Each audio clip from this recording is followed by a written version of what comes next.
Бите, дервен не е за плукање. Добро, дали е за фалење, кој што го фалиме?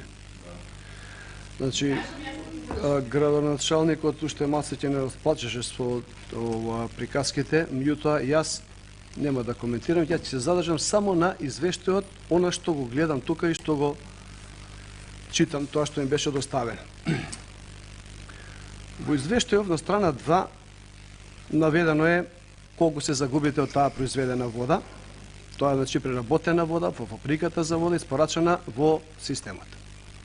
И кажавте дека загубата е повеќе од 51%, 52 скоро проценти.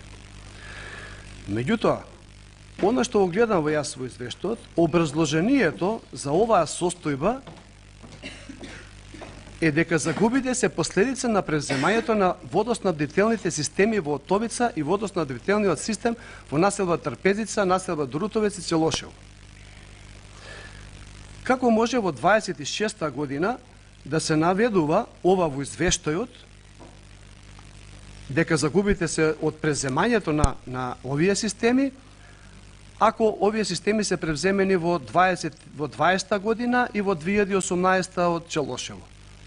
Значи, тоа се 6 или 8 години превземени системи, а вие во извештајот тука ги наведувате.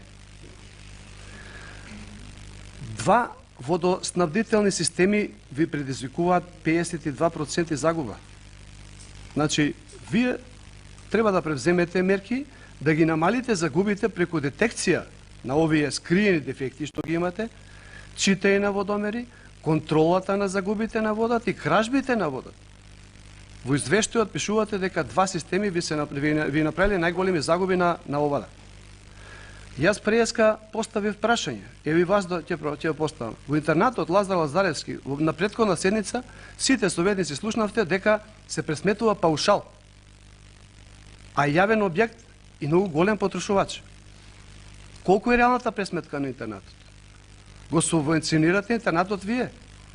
Значи, ако е така, тогаш сите други училишта имаат водомери, плаќаат сметки, а интернатот кој што ни е најдоходовен и вработените имаат најголеми плати, значи ако се работи за технички проблем, решете го. Ако до сега, во меѓувреме, меѓу 2 седници, не сте го решили, ќе барам да ми одговорите дали е решено или дали се уште плаќаат паушал.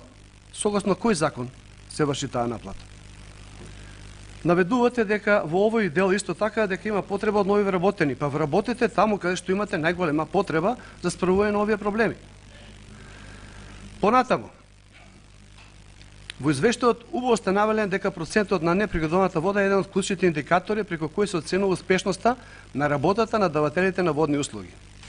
Согласно наведеното, со 52% вие сте неуспешно предпријатие, не можеме да се пофалиме. И за тој неуспех директорот на наградени сте со уште еден 4-годишен мандат. Понатаму, во извештајот на страна 4, во делот на фабриката за вода,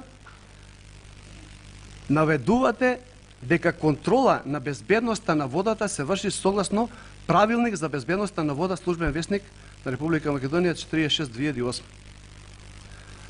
Морам да го известам Советот дека овој правилник е во сила со донесувањето на нов правилник за барањата за безбедноста на вода за пиење, кој е донесен на 2.10.2018 година. Прашувам да ми одговорите, вие знаете или не знаете дека 8 години има нов правилник, а вие работите по стар правилник, кој што го наведувате овдека и е во сила? Дали тоа значи дека применувате одредби и максимално дозволени вредности на водата кои што ја пијат граѓаните по прописи кои што се во сила? За ова се одговара, бидејќи се загрозува и здравјето и безбедноста на граѓаните.